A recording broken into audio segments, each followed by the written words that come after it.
আসসালামু আলাইকুম, শুভ সন্ধ্যা সবাইকে। আমি পিয়া মাইনিন, চ্যানেল আইয়ের legal help with Piya studio থেকে সবাইকে জানাই স্বাগত। সবাইকে যারা টিভির সামনে আছেন তাদের অসংখ্য ধন্যবাদ। প্রিয় দর্শক, আনএমপ্লয়মেন্ট এখন খুব হাই, যদিও একটু কমেছে শুনেছি আমরা মিডিয়ার যে সামান্য একটু কমেছে, তারপরে ইট ইজ আনপ্রেসিডেন্ট হাই। তারপরে আপনারা জানেন যে জাতীয় ঋণ ইজ খুব কোয়াইট হাই।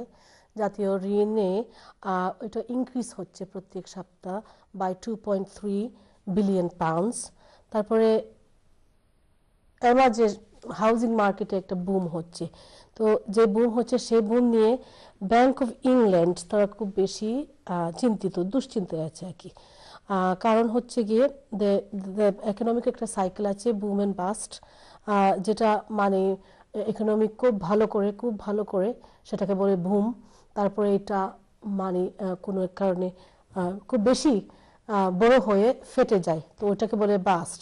তো এখন হাউজিং মার্কেটে ব্যাংক অফ ইংল্যান্ড প্রেডিক্ট করছেন যে এরকম বাস্ট হতে পারে, এবং এই যে আগের 2008-এর যে ক্রেডিট ক্রাঞ্চ বলে বর্ণনা করা হয়, সে সময়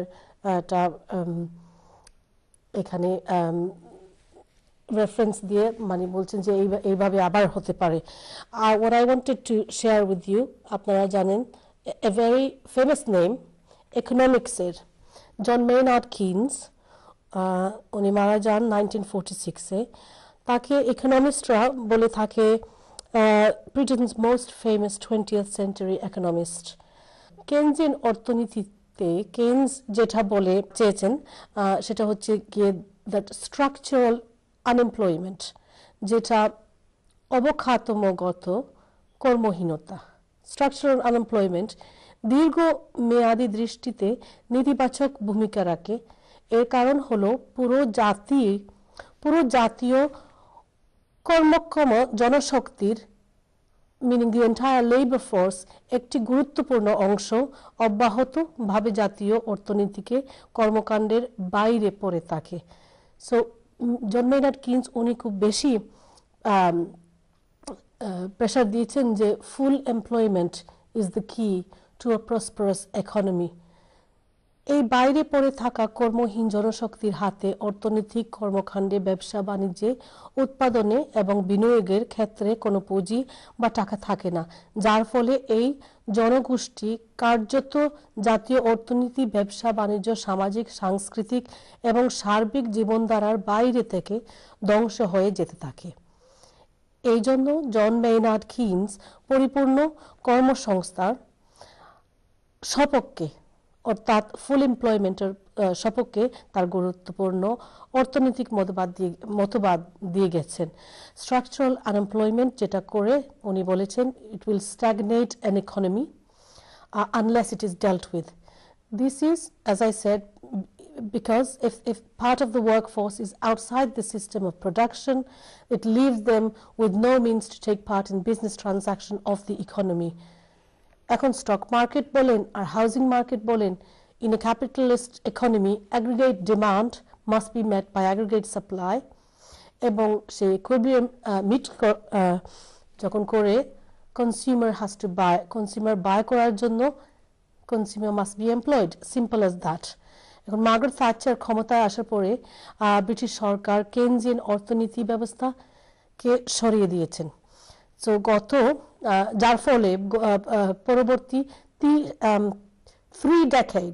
3 দশকের অর্থনীতি যে সব নেতিবাচক ধারা গড়ে উঠেছে, যেগুলো 2008 সালে অর্থনৈতিক ধ্বংসযজ্ঞের সৃষ্টি করেছে, যাকে ক্রেডিট ক্রাঞ্চ বলে বর্ণনা করা হয়ে থাকে, যে ঘটনায় সারা বিশ্বের অর্থনৈতিক ব্যবস্থাকে তার পায়ের তলায় নিয়ে এসেছে। প্রিয় দর্শক, লিগ্যাল হেল্প উইথ পিয়া আমি উপস্থাপনা করি সেটা, এবং উপহার দিয়ে থাকি প্রত্যেক শনিবার বিকেল 7:30টায়, যাতে করে অভিবাসীরা নিজের অধিকার, নিজের দায়িত্ব ক্ষেত্রে সচেতন থাকতে পারেন এবং বিভিন্ন দৃষ্টিকোণ থেকে ইমিগ্রেশন পলিসি এবং আইনের আলোচনায় আপনাদের জড়িত করি, যাতে করে এই ব্যাপারে প্রয়োজনীয় বিষয়গুলি সম্পর্কে আমাদের সচেতনতা বৃদ্ধি পায়। আর দেরি আমি করছি না, আজকের বিশেষ অতিথির কাছে যাচ্ছি আমি, মিস্টার লুৎফুর রহমান। মিস্টার লুৎফুর রহমান, আসসালামু আলাইকুম। আসসালামু আলাইকুম, আপনাকেও ধন্যবাদ এবং চ্যানেল আই দর্শকদের আসসালামু আলাইকুম। Thank you. আমরা চলে যাচ্ছি শোতে, সাথে সাথে দেখি টেলিফোন লাইনে কেউ আছে কিনা। হ্যালো হ্যালো, হ্যালো, আসসালামু আলাইকুম। আসসালামু আলাইকুম। ওয়ালাইকুম আসসালাম। আমি সোমা বলছি লন্ডন থেকে। জি, আসসালামু আলাইকুম। আমি ফেব্রুয়ারি মাসে সেটেলমেন্টের জন্য অ্যাপ্লাই করতে যাচ্ছি। আমার ইংলিশ স্কিল এন্ট্রি লেভেল 3। এই পেপারটা আমার হয়ে গেছে, আমার মানে সার্টিফিকেট দিছি। তো আমি এটা দিয়ে কি অ্যাপ্লাই করতে পারবো? আচ্ছা, ঠিক আছে। না, আপনি পারবেন না, কারণ এখন তো ল চেঞ্জ হয়েছে অক্টোবর থেকে, আপনার হয়তো জানা আছে। সেটা হলো আপনাকে B1 লেভেলের ইংলিশ লাগবে, as well as life in the UK test লাগবে। এগুলা অ্যাওয়ার্ডিং বডির ইসল স্কিলস ফর লাইফ যদি হয় এবং লেভেল 1 হয় তাইলে হবে। মানে এক কথায় যে মার্কিং যে স্কোরটা সেটা যদি B1 লেভেলের হয় তাইলে এইটা একটা জিনিস, অথবা ইংলিশ গ্রাজুয়েট যদি হইতে পারেন, UK graduate in the UK যদি হয় তাইলে ওই টেস্টটা লাগে না। আর লাইফ ইন দ্য ইউকে এখন কম্পালসারি। ওই যে ওটা আমি দিয়ে ফেলেছি। এখন আমার যেটা আছে entry level 3 level 1। Entry level 3 আপনি ওই যে হোম অফিসের ওয়েবসাইটে আছে অ্যাপ্রুভড ইংলিশ ল্যাঙ্গুয়েজ টেস্ট, ওইখানে গেলে আপনি তাদের যে অ্যাওয়ার্ডিং বডির, যেটা আপনি কোন অ্যাওয়ার্ডিং বডি এটা আপনি কি বলতে পারবেন অ্যাওয়ার্ডিং বডিটা কি? আমার নিউহ্যাম কলেজ থেকে দিয়েছি আমি। নিউহ্যাম কলেজ থেকে দিয়েছেন, বাট এটা একটা অ্যাওয়ার্ডিং বডি, ওদের একটা অ্যাপ্রুভড ইংলিশ ল্যাঙ্গুয়েজ টেস্ট আছে হোম অফিসের। সেখানে যেমন কেমব্রিজ ইসল আছে, টুয়াইক আছে, IELTS আছে, তারপর ইসল স্কিলস ফর লাইফ আছে সিটিএন গিলসের। ওই যে অ্যাওয়ার্ডিং যে লিস্ট আছে ওই লিস্টের মধ্যে আপনাকে পড়তে হবে, এবং এই লিস্টের আপনি ওই লিস্টটা দেখতে হবে আগে। সেটার জন্য আপনি হোম অফিসের ওয়েবসাইটে গিয়ে দেখতে পারেন যে আপনার এটাতে কি, আপনি আপনার এই যে অ্যাওয়ার্ডটা এটা ওই লিস্টের মধ্যে আছে কিনা, নাইলে হবে না। আশা করি আপনার উত্তর পেয়েছেন, খুব স্পষ্টভাবে উত্তর পেয়েছেন। Thank you very much for that. যাচ্ছি পরবর্তী কলার কাছে। হ্যালো হ্যালো, আসসালামু আলাইকুম। আমার একটা প্রশ্ন আছে, সেটা হলো আমার ভাই এবং উনি বিয়ে করবেন বাংলাদেশে গিয়ে। তো এখন তো নতুন ল আসছে যে 18,000 কোটি পাউন্ড একই লাগে। তো সেরকম তো সবাই পারে না এটা দেখাতে। তো অনেক সময় দেখা যায় যে আমাদের আগে প্রবলেম হয়, বা তখন আমরা চাচ্ছিলাম যে এটা কিভাবে বিয়ে করবে বাংলাদেশে, এবং আমার ভাই ফুল টাইম স্টুডেন্ট। এখন কিভাবে কি করা যায় একটু যদি হেল্প করতে। আপনাকে এটা, আপনার বাই ফুল টাইম স্টুডেন্ট বলতে উনি কি এই দেশে সেটেলড যে বিয়ে করেন? উনি এই দেশে ব্রিটিশ বা ইনডিফিনিট লিভ টু রিমেইন, কি উনার স্ট্যাটাস? না, উনি জি ব্রিটিশ পাসপোর্ট না, বাট আবার স্টুডেন্ট, উনি পড়তেছেন স্টিল। হ্যাঁ উনি পড়তেছেন। হ্যাঁ, তো উনি বিয়ে করলে ওনাকে 18,600 পাউন্ড যে স্যালারিটা সেটা দেখাইতে হবে, এবং 6 মান্থ পে স্লিপের মাধ্যমে দেখাইতে হবে। যদি উনি কাজ 3 মাসেরও দেখালে চলবে না, লাস্ট 6 মান্থে ওনার যে 18,600 আর্নিং আছে, এবং এটা এমপ্লয়েড হলে 6 মান্থের পে স্লিপ, আর যে সেলফ এমপ্লয়েড হয় তার লাস্ট 1 ইয়ারের ওনার ইনকামটা দেখাইতে হবে। উনি কি, দর্শক আমি যদি জিজ্ঞাসা করতে পারি, উনি কি বাংলাদেশে গিয়ে বিয়ে করবেন না এখানে বিয়ে করেছেন? আমি যাবেন গিয়ে বিয়ে করবেন। আচ্ছা, ঠিক আছে তাহলে। তো উনি বিয়ে করবে, ওনাকে 18,600 দেখাইতে হবে। এখন যদি উনি বিয়ে করার পরে ইমিডিয়েটলি অ্যাপ্লিকেশন করতে চায় তাহলে উনি সাথে নিয়ে যেতে হবে ওনার 6 মান্থের পে স্লিপ 18,600 পাউন্ডের। অথবা উনি যদি এখন আনএমপ্লয়েড থাকে তাহলে এখন গিয়ে বিয়ে করে আসার পরে উনি কাজ করবে, কাজ করার পরে 18,600 মিট করতে হবে, সেটা 6 মান্থ পে স্লিপ দিয়ে মিট করতে হবে আপনাকে। এখন 3 মান্থ না 6 month pay slip. Very nice, very good answer, very nice answer, very accurate. আর যেটা আপনি ওয়েট করতে পারেন মার্চ পর্যন্ত। মার্চে ওই যে হাইকোর্টে যে এটা তো হাইকোর্টে গিয়েছে, আর ওখানে তো জাজ had given a recommendation for 13,500 I think. So এটাও দেখতে পারেন কি হয় যদি মানে বেশি অসুবিধা হয় 18,600 পাউন্ড রিকোয়ারমেন্ট মিট করতে। অসংখ্য ধন্যবাদ আপনার কলের জন্য। পরবর্তী কলার কাছে যাচ্ছি। হ্যালো আসসালামু আলাইকুম। ওয়ালাইকুম আসসালাম। জি, আমি একজন ব্রিটিশ সিটিজেন। তো আমার ওয়াইফের সেট এম অ্যাপ্লাই করতে যাচ্ছি। জি, তো আমার প্রশ্ন হলো যে বায়োমেট্রিকের যে সেকশনটা আছে অ্যাপ্লিকেশন ফর্মে, ওটা ছাড়া কি কোনো অতিরিক্ত কোনো ফর্ম ফিল আপ করতে হয় বায়োমেট্রিকের জন্য? নো নো না বলুন। আপনার তো সেট এম ফর্মে আপনি আপনার ওয়াইফ বাংলাদেশ থেকে আসছেন জি আছে এখন 2 বছর হয়ে গেছে, এখন আপনি সেটেলমেন্ট অ্যাপ্লাই করবেন। তো ওইখানে যে বিআরপি সেকশন আছে ওটা তো আপনাকে ফিল আপ করতে হবে না, কারণ বাংলাদেশ থেকে তো বিআরপি কার্ডটা দেওয়া হয় না। তো ওইখানে যেটা কোয়েশন আছে যে একটা কোয়েশন আছে না, do you have a BRP card, তা আপনি বলবেন নো। নো যদি দেন তাহলে আপনাকে তো নেক্সট সেকশনে নিয়ে যাবে। সুতরাং এখানে আর কিছুই ফিল আপ করতে হবে না এই সেকশনটায়। আপনাকে তো কোয়েশন লিড করে, আপনি যখন নো ক্লিক করবেন তারপরে দেখবেন আপনাকে নেক্সট সেকশনটায় নিয়ে যাবে। তো তারপরের অংশগুলো আপনাকে আর কমপ্লিট করতে হবে না বিআরপি কার্ডে। আচ্ছা, আরেকটা প্রশ্ন ছিল যে ওই সেটেল পার্সনের কি পাসপোর্ট পাঠাতে হয় না ফটোকপি দিলেই হবে? না, পাসপোর্ট পাঠাতে হবে, আপনার পাসপোর্ট পাঠাতে হবে, অথবা ফটোকপি দিলে উইথ অ্যাটেস্টেড বাই সলিসিটার যদি দেন সেটা দিতে পারেন। বাট বেসিক্যালি সবাই যে সেটেল পার্সন ওনার পাসপোর্টের সাথে দেয়। মানে আমি কনফিউজ, কিছুদিন আগে ছিল। জি জি, এটা ঠিক আছে। আপনার একটা আপডেট আছে যেটা, হ্যাঁ এখন মানে আমার মনে হয় 28 তারিখ আমার এখানে আছে, কোথায় ঠিক জানি না, জাস্ট 1 মাস আগে, মাসখানেক আগে একটা মানে এখন সার্টিফাইড কপি দিলে হবে, ফটোকপি দিলে হবে অফ দ্য স্পাউস। জি, আমি যখন পাবো তখন আপনাকে ফটোকপি দিলেই হবে। জি, বাট ফটোকপি শুধু দিলে হবে না, আপনাকে সার্টিফাইড করতে হবে। কোন সলিসিটার ওইটা আপনার ওই যে অরিজিনালটা দেখে যদি অ্যাটাস্ট করে দেয় তাহলে এটা মোর। কিন্তু অ্যাপ্লিক্যান্টের না, অ্যাপ্লিক্যান্ট তো অবশ্যই দিতে হবে, অ্যাপ্লিক্যান্টের পাসপোর্ট অরিজিনাল পাসপোর্ট দিতেই হবে। উনি আপনি তো বলতেছেন যে সেটেল পারসন যার ডিপেন্ডেন্ট, মানে আপনার, সেক্ষেত্রে আপনারটা দিতে হবে। বাট আপনি যদি আপনারটা দিতে চান না তাহলে আপনি অ্যাটেস্টেড করে ফটোকপিটা দিয়ে দেন। Thank you. আচ্ছা, থ্যাংক ইউ ভেরি মাচ আপনার কলের জন্য। We'll take the next caller. Thank you very much. Hello, Assalamu alaikum. Hello, আসসালামু আলাইকুম। Walaikum salam. আমার একটা কোশ্চেন ছিল যে কারোর কেস যদি কোর্ট অফ আপিলের প্রসেসিং থাকে, এই ক্ষেত্রে কি আপনার 10 ইয়ার্স এর কন্টিনিউটা কি ব্রেক হয়ে যায় বা কাজের পারমিশন থাকে কিনা? মানে মেইন যে কোশ্চেন আছে আপিলের আসলে কোন 10 ইয়ার্স এর কন্টিনিউটা ব্রেক হয়ে যায় আর কাজের পারমিশনটা কি? আচ্ছা, আপনার সেকেন্ড পার্টটা আবার বলেন একটু। কাজের পারমিশনের কথা উনি আপনি বুঝেছেন, ঠিক আছে। কিন্তু কাজের পারমিশন আপনার আগের স্ট্যাটাসটা কি ছিল? আপনি যে কেস নিয়ে কোর্ট অফ আপিল পর্যন্ত গেছেন আগের স্ট্যাটাসটা কি ছিল? আমার আসলে স্ট্যাটাস ছিল যে আমি আসলে ইন্টারপ্রেনার থেকে রিফিউজ হয়েছিলাম। তো আপিলের ফার্স্ট ইয়ারেও রিফিউজ হয়েছি। তো আপনার না আপনি তো এন্টারপ্রেনারে ভিসা চাইছিলেন, বাট এর আগের স্ট্যাটাসটা কি ছিল? মানে আপনি যখন একটা স্ট্যাটাস থেকে তো এক্সটেনশন এন্টারপ্রেনার করছেন, কিন্তু এর আগের স্ট্যাটাস কি ছিল? সেখানে কি কাজের রাইট ছিল আগের স্ট্যাটাসে? হ্যাঁ ছিল। তাহলে ওইটাই কন্টিনিউ করবে আপ আনটিল আপনি যতটুকু পর্যন্ত যাবেন, এবং আপনার এটা ব্রেক হবে না। আপনি যদি আপার ট্রাইব্যুনাল বলেন, কোর্ট অফ আপিল বলেন, আপনার এটা ব্রেক হবে না। ওই যে, এবং আপনার 10 ইয়ার্সটা ওই সেকশন ডি আন্ডারে ওইটা কভার হবে আপনার 10 ইয়ার্সটা।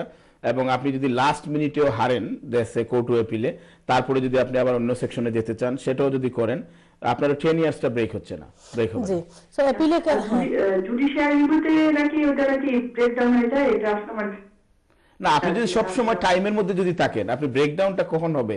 আপনি যদি সিস্টেমের মধ্যে থাকেন, তারা যখন আপনাকে যেমন ট্রাইব্যুনাল একটা টাইম লিমিট দেয় 5 ডেজ, আপনি যদি অটোমেটিক লজ করে দেন, আবার যদি কোর্ট অফ আপিলে যান ওইটা যদি আবার লজ করেন, টাইমের মধ্যে যদি টাইম ফ্রেমের মধ্যে থাকেন তাহলে তো আপনার ব্রেক হচ্ছে না। ঠিক আছে আপা, thank you very much mister.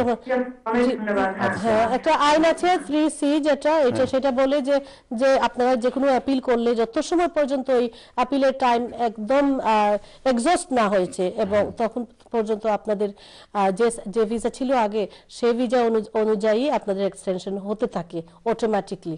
So এর জন্য আপনার লফুল স্টে থাকবে। Thank you very much. দেখি ফোন লাইনে কে আছে পরবর্তীতে। হ্যালো। ওয়ালাইকুম আসসালাম। আমি একটা জি হোকা স্যার। আমার husband October 2012 I'm living in July. Same place of husband. জি আপনার হাজবেন্ড 2012 আপনাকে তো মোবাইল থেকে খরানি। Are you is your TV volume off? Sorry, okay, but if you can repeat yourself, please. We missed bits of the information. So your husband joined you in 2012? Yeah, he joined me in 2012. Yes. And this year in July, November, we had to Bangladesh. Is he able to go, and how long is he allowed to go for? So he's on a spouse visa for how many years? 2 years. Yes. So he's on a spouse visa for 2.5 years, yes, Yeah, he can go. He can go to Bangladesh. That's not a problem. Okay, and is there a time limit to how long he can stay? Is he going on his own or is he going with you? No, he's going with me. With you, yeah. So yeah, there is no problem because all they are asking, I mean, after when you apply for extension, that whether the marriage is subsisting, whether you are living together or not. So if he goes with you, that means you are going Bangladesh and you are living together. So it's not like say imagine if a case if he goes on his own and stay 2-3 months and then come back, then it's difficult to prove that they are living together. So since he is going with you, so no problem, and obviously you will stay at the holiday for 4 weeks or 6 weeks. It won't be create any problem. Okay. Okay, fantastic. Okay, Thank you very right. much. Thank you very much for your call. আগে যে কলার করেছিলেন about the photos, about the photocopy, that's been in existence from the 28th of October, just to clarify the date. So from the 28th of October, if you're applying for extension of stay or indefinite leave, you no longer need to give the original passport. For your spouse, you can give original photocopy. For photocopy of the original. এখন যাচ্ছি পরবর্তী কলার কাছে। Hello, hello Farooq. ওয়ালাইকুম আসসালাম। Hello, আমি Raju London থেকে বললাম। Thank you. খোকা সাহেব, প্রশ্নটা খোকা। আমার প্রশ্ন আপা ভিজিটর আসার পর কোন ধরনের সিস্টেম আছে নি থাকার ব্যাপারে ওদের সব?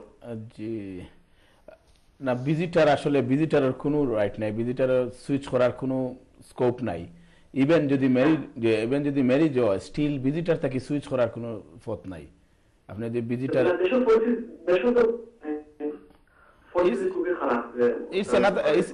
এটা অ্যানাদার ইস্যু। যদি পরিস্থিতি খারাপ হয় আর আপনি ডাইরেক্টলি এফেক্টেড হন, then there is option seek asylum, বা এটা তো অ্যাসাইলাম ওর আবার অনেক গ্রাউন্ড আছে। আপনি দেখাইতে পারে আপনি ডাইরেক্টলি এফেক্টেড এবং কি কারণে এফেক্টেড, এবং এগুলো তারা ইন্টারভিউ নিব।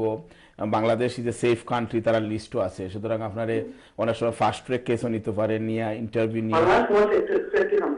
না না, তার এখন না এটা ঠিক আছে, আপনার কাছে স্টিল এলাই তো ডাইরেক্টলি এফেক্টেড। বাট 2002 থেকে তারা কয়েকটা দেশ আছে পৃথিবীর মাঝে, তারা এগুলো এরা এই কেসগুলারে তারা ফাস্ট ট্র্যাকও নিতে পারে।